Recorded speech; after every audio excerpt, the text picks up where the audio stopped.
इतिहास में एक नई सुबह होगी और 4 तारीख की सुबह से महाराज श्री से प्रेरणा लेके, महाराज श्री के आशीर्वाद से, और जगह का तो पता नहीं, पर रामगढ़ में जरूर इन सब लुटेरे और अपराधियों के विरुद्ध बुलडोजर का राज होगा। बोलो बुलडोजर बाबा की, बोलो बुलडोजर बाबा की, बोलो योगी बाबा की, बोलो गौ माता की, बोलो गंगा मैया की। बीजेपी, बीजेपी, योगी मोदी, जय श्री राम। योगी मोदी, योगी मोदी, योगी मोदी, जय जय श्री राम, जय जय श्री राम। बहुत बहुत धन्यवाद भाई जय आहूजा जी। सभी कार्यकर्ताओं से आग्रह है कि सामने वाला गेट खुला है, सभी अंदर आ जाएं। अब मैं आमंत्रित करूं ऐसे शख्स जिनकी आपको इंतजार थी, आज के हमारे इस कार्यक्रम के मुख्य अतिथि। मैं आग्रह करूं हमारे रामगढ़, श्री रामगढ़ विधानसभा से रामगढ़ की चेयरमैन, नगर पालिका के चेयरमैन भाई पूर्ण सैनी जी उर्फ बल्ली सैनी जी, जो कि आज भारतीय जनता पार्टी ज्वाइन कर रहे हैं आपका महाराज श्री के।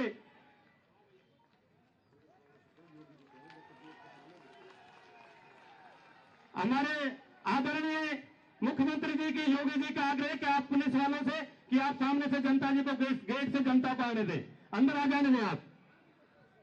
मैं आग्रह करूं ऐसे तपस्वी। भारत माता की, भारत माता की, भारत माता की। वंदे वंदे वंदे।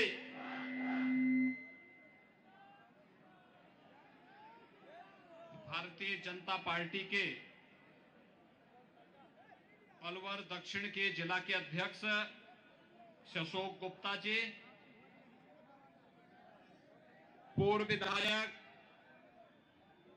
श्री ज्ञानदेव आहूजा जी,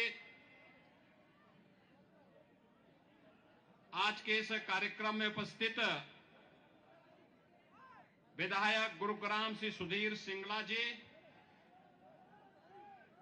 विधानसभा रामगढ़ के संयोजक श्री अशोक चौधरी जी, प्रवासी संयोजक श्री मेधाराज गुप्ता जी, भारतीय जनता पार्टी के लोकप्रिय प्रत्याशी रामगढ़ श्री जय आहूजा जी,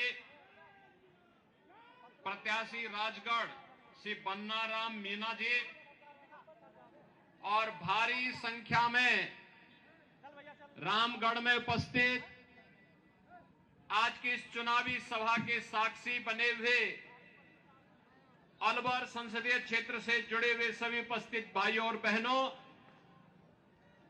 मैं इस धरा को नमन करता हूं जो ब्रज क्षेत्र में स्थित होकर के 84 कोसी परिक्रमा का हिस्सा है। और भाइयों बहनों, यही नहीं, इस पावन धरा को बाबा भृतहरिनाथ जी का भी सानिध्य प्राप्त हुआ है।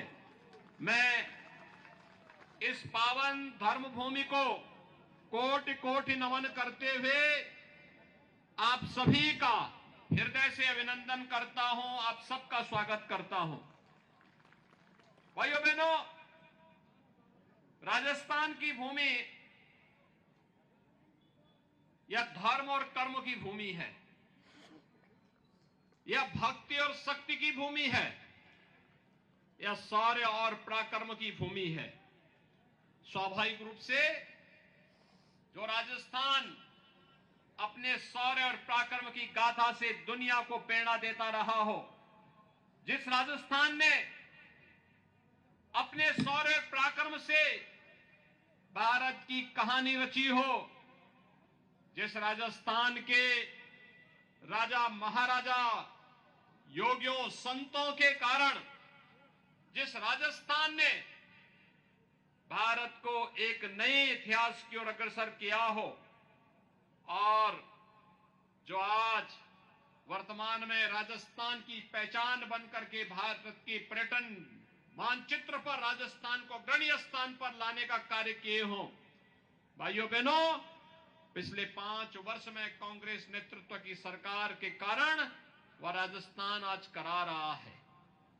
भाइयों बहनों, जब हम राजस्थान की बात करते हैं, आज राजस्थान शौर्य और पराक्रम की बात यहां के नौजवानों में है, लेकिन यहां की सरकार माफिया और अपराधियों के सामने घुटना टेक चुकी है। आज ये राजस्थान भ्रष्टाचार में नंबर 1 पर है, महिला अपराध में नंबर 1 पर है, साइबर अपराध में नंबर 1 पर है, बिजली की दरों के माध्यम से यहां की जनता पर कहर ढाने में नंबर 1 पर है, डीजल पेट्रोल में वेट का दाम लेने में नंबर 1 पर है, और महंगाई इंडेक्स में भी राजस्थान नंबर 1 पर है। युवाओं के भविष्य के साथ खिलवाड़ करते हुए पेपर लीक की घटनाओं में नंबर 1 पर है, अन्नदाता किसानों पर अत्याचार करने के लिए मंडी टैक्स में नंबर 1 पर है, और बेरोजगार युवाओं के द्वारा सर्वाधिक आत्महत्या इसी राजस्थान में की गई, इसमें भी राजस्थान नंबर 1 पर आज हुआ है। भाइयों बहनों, इससे उभार करके एक बार फिर से राजस्थान को उसका गौरव दिलाने के लिए आज भारतीय जनता पार्टी विधानसभा चुनाव के माध्यम से आपके बीच में आई है। आज जब पूरा भारत बदल रहा है, दुनिया में भारत का सम्मान बढ़ रहा है, प्रधानमंत्री मोदी जी के कारण आज भारत का गौरव दुनिया में गाया जा रहा है। प्रधानमंत्री मोदी जी दुनिया में जहां कहीं जाते हैं, पूरा देश पलक पावड़े बिछा करके उनका स्वागत करता है, तो भारत के 142 करोड़ लोगों का सम्मान होता है। भाइयों बहनों, आज भारत अपनी सीमाओं को सुरक्षित करने में सफल हुआ है। पहले दुश्मन, कांग्रेस की सरकार के समय दुश्मन भारत की सीमाओं में घुसपैठ करते थे, आतंकी घटनाओं को अंजाम देते थे। आज दुश्मन घुसपैठ नहीं करता है, आतंकवादी या उसके आका भारत के अंदर घुसपैठ करके आतंकी घटना को अंजाम नहीं दे सकते हैं। उन्हें मालूम है कि अगर यहां आतंकी घटना को अंजाम देंगे तो फिर इसका खामियाजा भी हमें भुगतना पड़ेगा, क्योंकि ये नया भारत है, छेड़ता नहीं, लेकिन अगर कोई छेड़ता है तो उसको छोड़ता भी नहीं है। ये नया भारत है, ये समस्या नहीं देता, ये समाधान लेकर के आता है। समाधान, ये समाधान लेकर के आता है। कांग्रेस ने आतंकवाद की समस्या दी, मोदी जी ने धारा 370 समाप्त करके उसका समाधान दिया। कांग्रेस ने नक्सलवाद की समस्या दी, मोदी जी ने उसका खात्मा करके समाधान दिया। कांग्रेस ने अलगाववाद दिया, मोदी जी ने उसका समाधान किया। कांग्रेस ने भ्रष्टाचार दिया, मोदी जी ने विकास के बड़े बड़े highway, railway, airport, metro, rapid rail, AIIMS, IIT, IIM, 1 district 1 medical college देकर के युवाओं और नागरिकों के जीवन में खुशहाली लाने का काम किया। कांग्रेस ने गरीबों के ऊपर डकैती डाली, तो भाइयों बहनों, मोदी जी के नेतृत्व में मात्र 9 वर्ष में जो काम कांग्रेस 55-60 वर्षों में नहीं कर पाई, मोदी जी ने वह कार्य 9 वर्ष में करके दिखाया। 12 करोड़ गरीबों के घर में शौचालय बन गए, 4 करोड़ गरीबों के लिए आवास बन गए, 9 करोड़ 60 लाख गरीबों के घर में उज्ज्वला योजना के रसोई गैस के फ्री में कनेक्शन मिल गए, और भाइयों बहनों 4 करोड़ गरीबों को मोदी जी ने फ्री में बिजली के कनेक्शन भी दिला दिए। 50 करोड़ लोगों को पूरे देश में 5 लाख रुपए की स्वास्थ्य बीमा की गारंटी प्रतिवर्ष की मिल गई। 12 करोड़ किसानों को 6,000 रुपए सालाना प्रधानमंत्री किसान सम्मान निधि का लाभ भी मिल गया। भाइयों बहनों, संकट के समय जो साथी है वही सच्चा साथी है। याद करिए, कोरोना आया था, कांग्रेस के नेता पिकनिक मना रहे थे। कोई इंग्लैंड में था, कोई इटली में था, कोई जयपुर में था। मोदी जी और भाजपा के कार्यकर्ता ही आपके बीच में आकर के सेवा का काम कर रहे थे। फ्री में वैक्सीन, आज का समाचार में पढ़ रहा था, इंग्लैंड में, यानी अमेरिका में, चीन में फिर से कोरोना की कहर तेजी के साथ फैल रही है, लेकिन भारत सुरक्षित है क्योंकि मोदी जी ने 2 वैक्सीन दे दी। फ्री में वैक्सीन, फ्री में टेस्ट, और 80 करोड़ लोगों को 3.5 वर्ष से फ्री में राशन, अगले 5 वर्ष तक ये राशन फ्री में मिलेगा। भाइयों बहनों, सरकार जब संवेदनशील होती है तो गरीबों के हितों के लिए कार्य करती है, और यही मोदी जी के नेतृत्व में हुआ। उन्होंने सुरक्षा भी दी, सम्मान भी दिया, विकास भी कराया, भ्रष्टाचार पर प्रहार भी किया। और कांग्रेस की सरकार के समय तो रामनवमी के जुलूस पे बैन लगते हैं, बैन, पर्व और त्योहार नहीं मनाने देते। भाइयों बहनों, आप याद करिए, हम हिंदुस्तान में रहते हैं, राजस्थान में रहते हैं, यहां संबोधन राम राम का होता है। जन्म लेते हैं राम राम, दिनचर्या प्रारंभ करते हैं राम राम, और अंतिम यात्रा भी चलती है तो राम नाम कह करके ही अंतिम यात्रा भी निकलती है। राम के बगैर हमारा कोई काम ही नहीं। लेकिन रामनवमी के जुलूस पे यहां बैन लगाया जाता है, कर्फ्यू लग जाता है।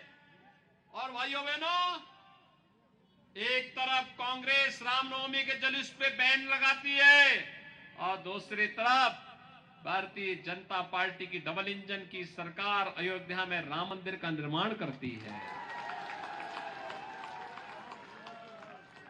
भाइयों बहनों, 5 वर्ष में कांग्रेस की सरकार में माफिया पनपा है। यहां पे खनन माफिया, भू माफिया, पशु माफिया, नकल माफिया, और न जाने कौन कौन नए माफिया हैं। और इन्हीं माफियाओं के लिए यूपी में बुलडोजर आया है। बुलडोजर की ताकत देखी है ना, और उत्तर प्रदेश में माफियाओं के ऊपर कैसे चलता है। कैसा लगता है आप लोगों को जब माफिया बुलडोजर चलता है? राजस्थान में भी ऐसे चाहिए, डबल इंजन की सरकार लाइए, डबल इंजन की सरकार। भाइयों बहनों, याद रखना, अगर भारतीय जनता पार्टी की सरकार राजस्थान में होती तो कन्हैया लाल मीणा की निर्मम और बर्बर हत्या नहीं होती। यहां की बेटियों के जो कहर बरपाया जा रहा है ये नहीं होता। जो यहां पे गौ तस्करी और गौ तस्करी की घटनाएं हो रही है ये नहीं होता। और इसीलिए मैं आपका आह्वान करने के लिए आया हूं आज कि भाइयों बहनों, सुशासन, सुरक्षा और विकास के लिए, गरीब कल्याण के लिए केवल एक ही विकल्प है, और वह भारतीय जनता पार्टी है। एकमात्र विकल्प भारतीय जनता पार्टी। और इसीलिए मैं आप सबका आह्वान करने के लिए आया हूं। भाइयों बहनों, याद करिए, लोग क्या सोचते होंगे कि गिरिराज जी महाराज की कृपा जिस क्षेत्र पे रही हो और बाबा भर्तृहरि का आशीर्वाद जिस क्षेत्र में रहा हो, वहां पे कोई राम भक्त और गिरिराज महाराज का कोई भक्त ही तो कोई विधायक भी बनना चाहिए, होना चाहिए ना। आपने सांसद पिछली बार बाबा बालकनाथ जी को बनाया, वह बराबर आपके बीच में आते हैं, कार्य करते हैं, यहां की आवाज को उठाते हैं, लगातार आपके हितों के लिए कार्य करते हैं। और मैं इसीलिए आपके पास आया हूं आपसे कहने के लिए, भाइयों बहनों, अलवर में हर जगह कमल खिला दीजिए, और विकास की गारंटी बीजेपी लेगी, सुरक्षा की गारंटी बीजेपी लेगी। लोग पहले कहते थे कि बीजेपी के लोग केवल राम का नाम भुना रहे हैं। हमने कहा राम का नाम भुना नहीं रहे हैं, राम तो हमारी आस्था की प्रतीक हैं। और तब हम लोग जब बोलते थे रामलला हम आएंगे, मंदिर वहीं बनाएंगे, कांग्रेस के लोग हंसते थे, अरे कैसे होगा। तो हमने कहा रामलला हम आएंगे, पहले गुलामी का ढांचा जरूर हटाएंगे।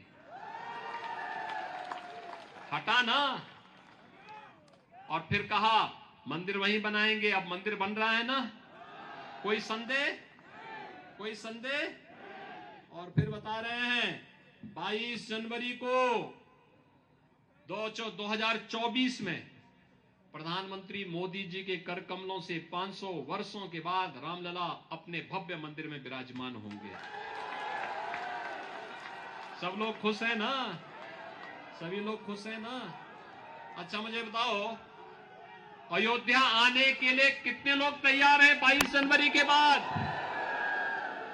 और इस सड़क के उस पार के लोग, सड़क के उस पार के लोग क्या, और उस पार ये जो बांह मोड़ करके खड़े हैं, इन लोगों से मैं पूछना चाहता हूं क्या अयोध्या आने के इच्छुक हैं?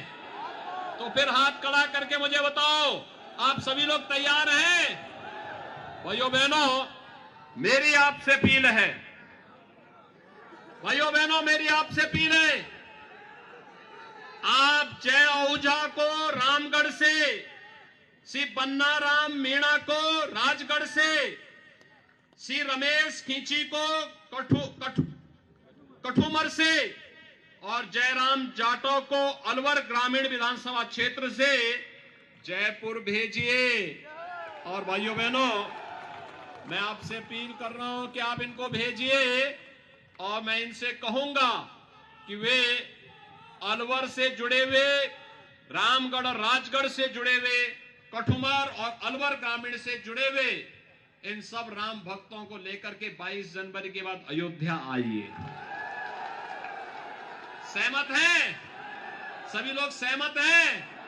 अरे सड़क के उस पार, सड़क के उस पार, सभी लोग सहमत हैं ना? तो फिर मेरे साथ बोलेंगे भारत माता की, भारत माता की, भारत माता की जय श्री राम, जय जय श्री राम।